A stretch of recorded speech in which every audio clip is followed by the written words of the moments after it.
This is the first time that I have preached live via Zoom.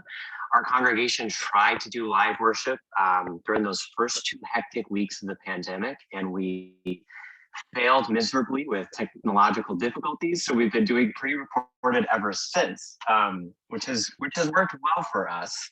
Though I've been longing to be a part of this. So I'll name that I'm a little nervous as a first-time Zoom preacher this morning. As Rebecca shared, I do work at St. Luke Presbyterian Church in Minnetonka, and along with my wife Laura and daughter Avery, we live here in South Minneapolis. And as I move into this conversation, I want to recognize that our family home and our church both reside on the traditional, ancestral, and contemporary land of the Dakota people who have long stewarded this land in which I live and work and actively benefit. And this history of place and space, it is important and relevant to the work that we're going to consider today in healing and repair and resource redistribution. So as we move into this conversation, I know we did it from the top, and I again invite us to pause and recognize that our lives and resources, they do not exist in a vacuum. They are interconnected with the history of the earth and all of its creatures, with the present day disparities that we find in our world, and with the many possible futures that we are always shaping together as we navigate our lives. I hope that you will hear within that an opportunity as well as a challenge for each of us. Today, I'll be inviting us to consider wealth redistribution and material reparations as a living act that is deeply connected to personal embodiment work and communal solidarity work. I know that you all have been diving into this throughout the season of Lent, so I've got a lot of excitement to join you in that conversation there. But before we do, I do want to take a moment also to acknowledge the pain of one of many open wounds that is caused by our collective inability to engage in this type of deeply rooted healing and repair work. And I want to specifically recognize the mass act of domestic terror in Atlanta that we saw last week. And name that this horrific, violent act, that it comes as the fruit of a society that has long been shaped by white supremacy and toxic masculinity, and by the objectification and erasure of non-white bodies.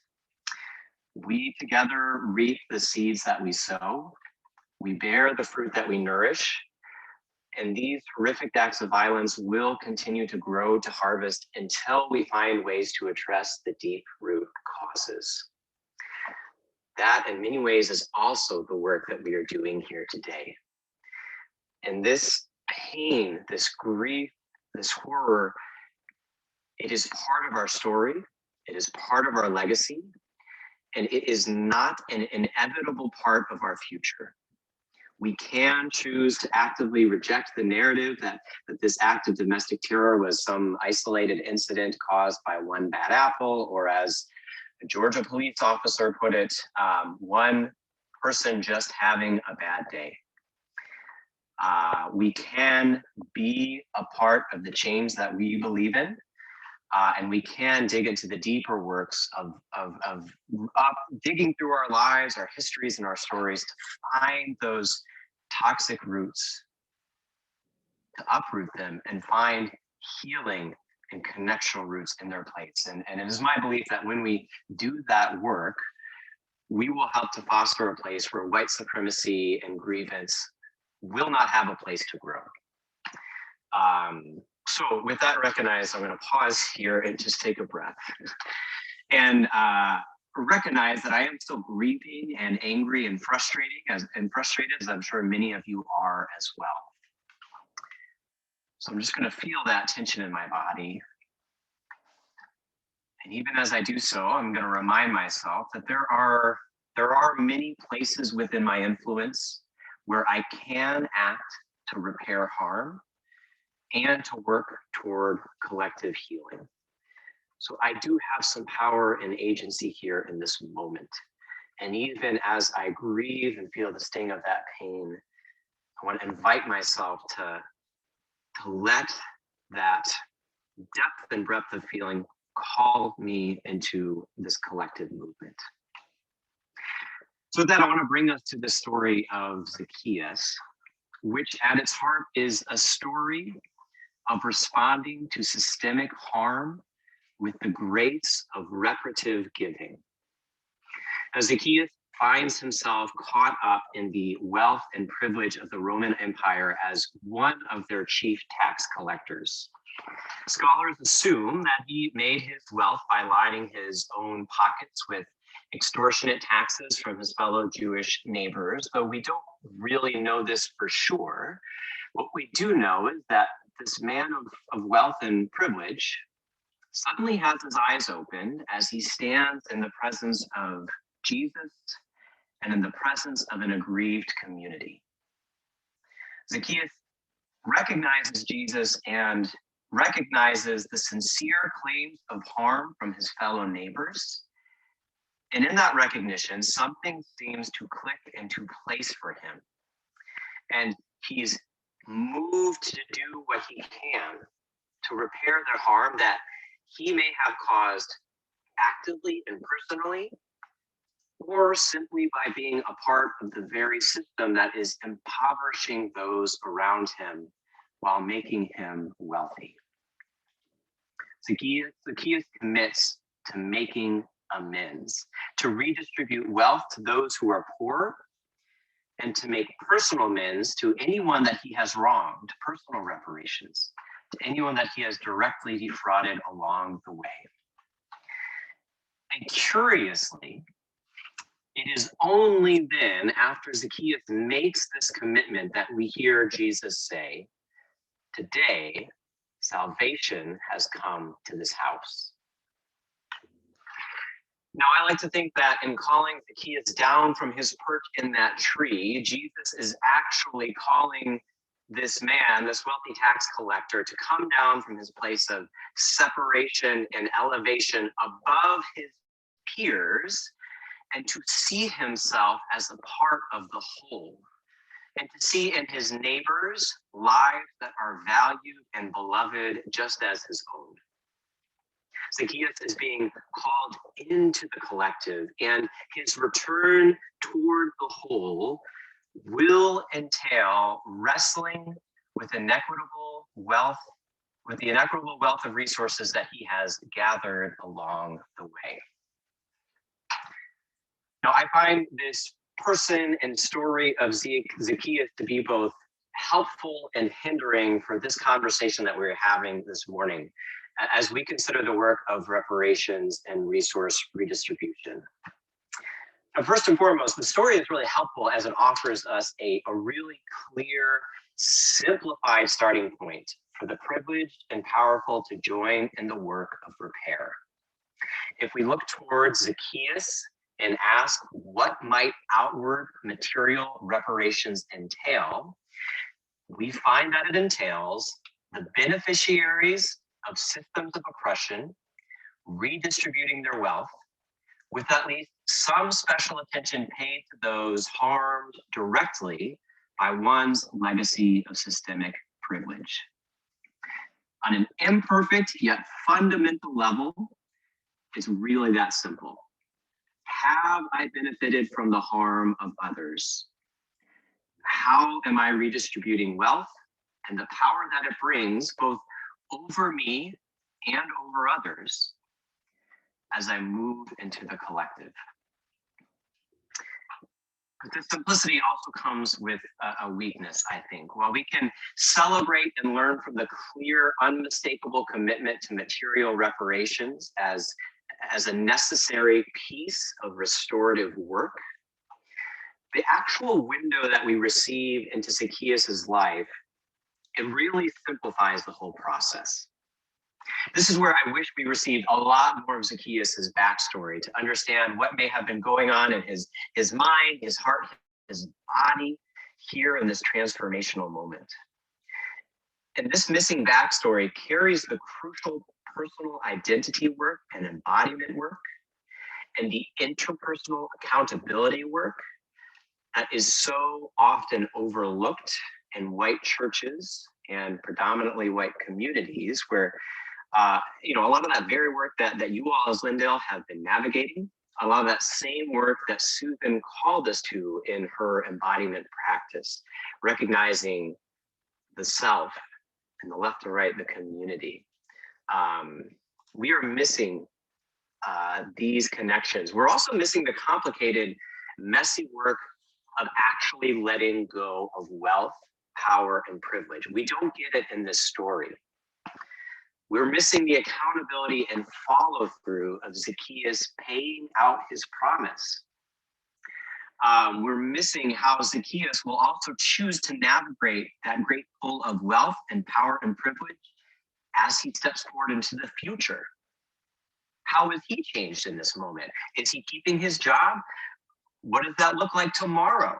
We don't get any of that. So this simple story offers us a really clear commitment, but it does not provide a how-to manual at all. And that is the work that we all have to work out in our own relational lives and contexts, which is where we're going to spend the rest of the sermon reflecting together. And that's where I'm doing a lot of my doctorate work around now, the sort of like, well, what does this actually look like? Because sometimes this work feels so complicated and mystifying that it's hard to begin. So here, I'm going to invite Rebecca or Ashley to share the fruit tree image, which is a visual that I am finding helpful as I consider this work. Thank you, Rebecca. So this is an imperfect visual, an imperfect model, but one that I am finding helpful as I think about the work of repair and reparations. And one that I am also, at least personally, seeing through in your Lenten theme that you have shared together. Though to be fair, I have been steeping myself in a lot of this language and this work. So I am kind of seeing this image wherever I go in life right now. So it may not fit. I could just be off. But what I would like to encourage those who are interested in reparations and outward material reparations to consider how that this is a practice that is not disconnected from our embodied lives, but rather it is a living process that involves deep root work. It involves interpersonal relationships, and then, yes, actual measurable outward fruits as a part of this process. So I'm finding it helpful to think of this in three parts that come together to form a fruiting tree. And first, and I would say most important from a starting point, is that we are engaging in the root work here, which comes as part of exploring and deepening our own self-awareness, learning about familial history, about the history of place and space, the land that we live on, the history of wealth in our circles, the stories that we have received about wealth, about race, about power. All of these stories shape and influence who we are and who we grow to be. And so there are ways in which these roots have been driven to unhealthy and harmful things. That is the type of root work that we need to uproot in order to find deeper healing roots. I also want to recognize that in doing some of this root work, that also helps toward what Susan described as finding our enough. We have been taught to swallow a sense of scarcity in our lives, that there will never be enough. And if we are accepting that narrative without interrogating it, then we will always feel like we are living in shallow soil.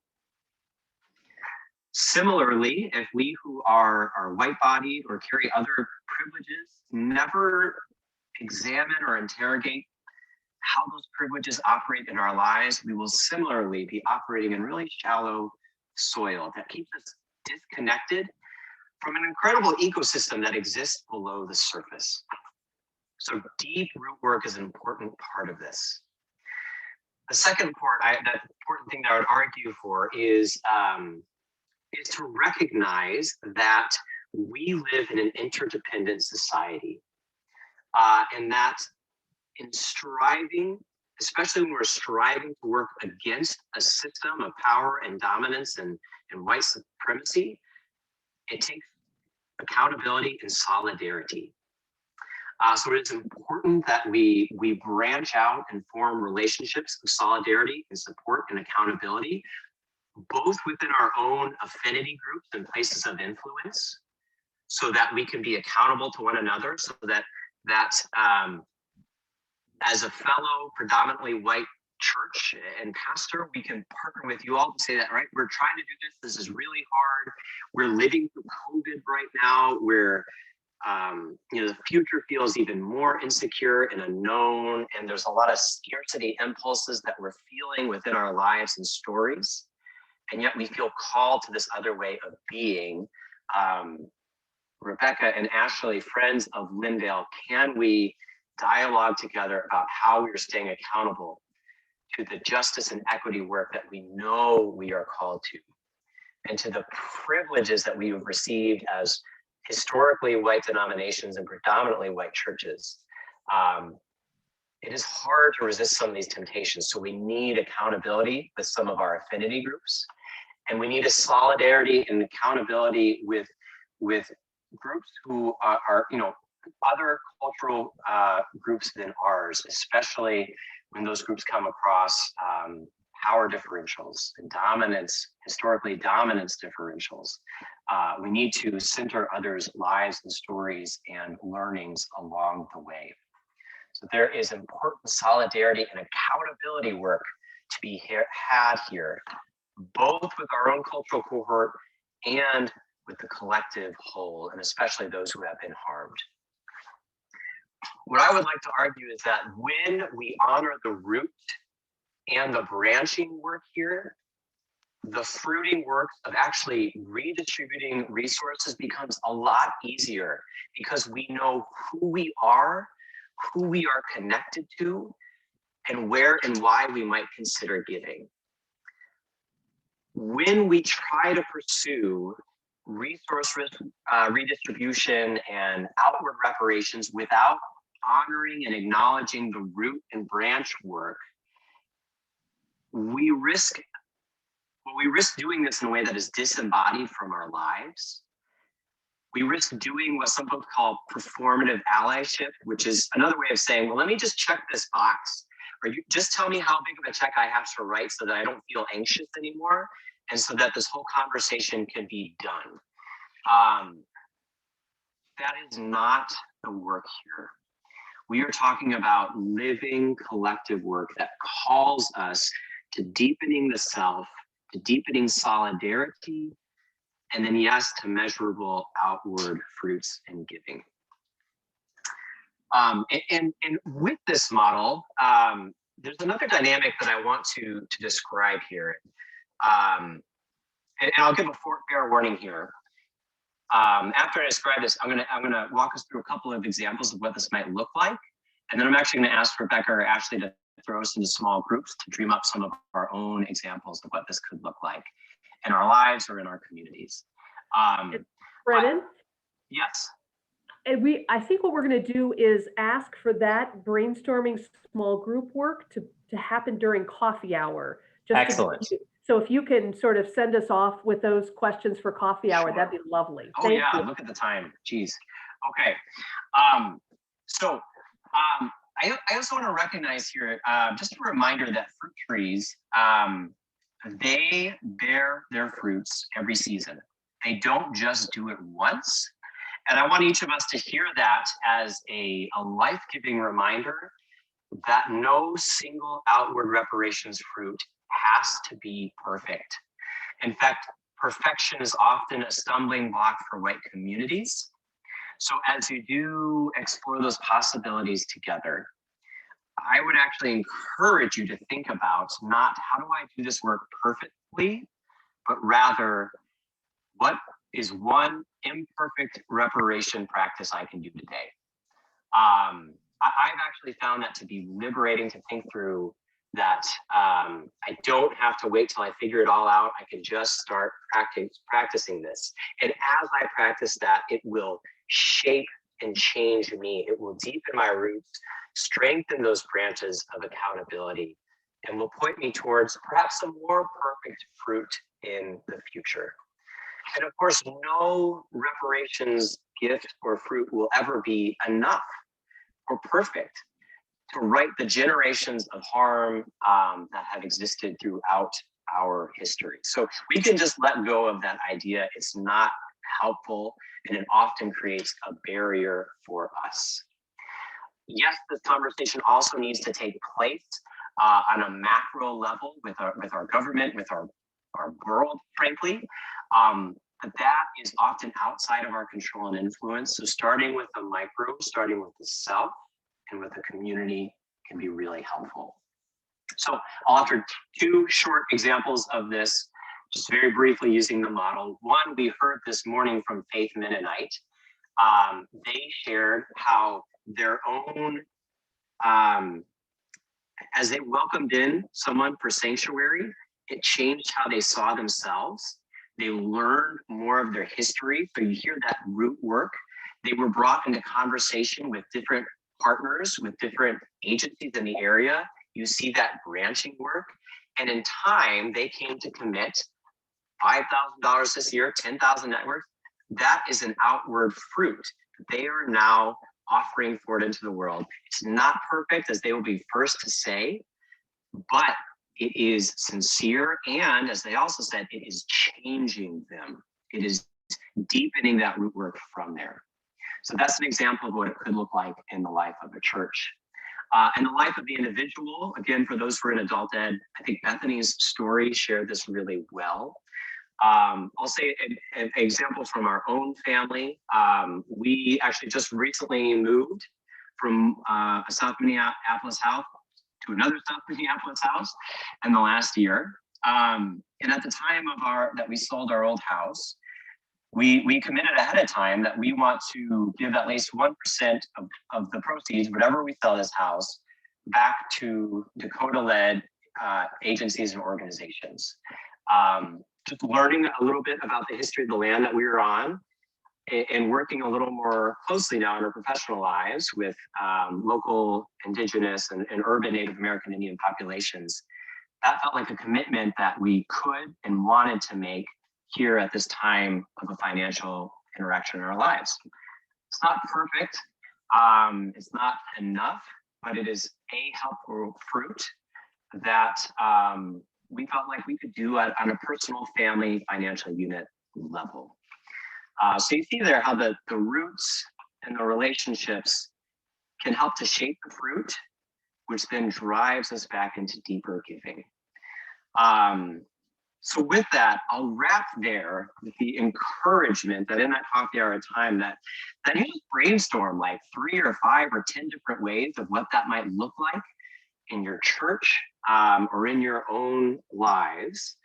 And just get busy with that seasonal work of making and sharing some of the fruits that you have, strengthening those branches and deepening the roots along the way. And may that be a living and ongoing process for all of us. Amen with that.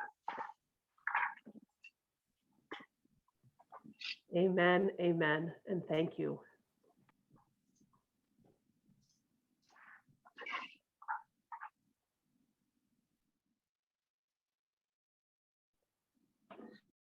If you'd like to join me on mute, the words of this song are to our very familiar tune and loved tune, How Can I Keep From Singing?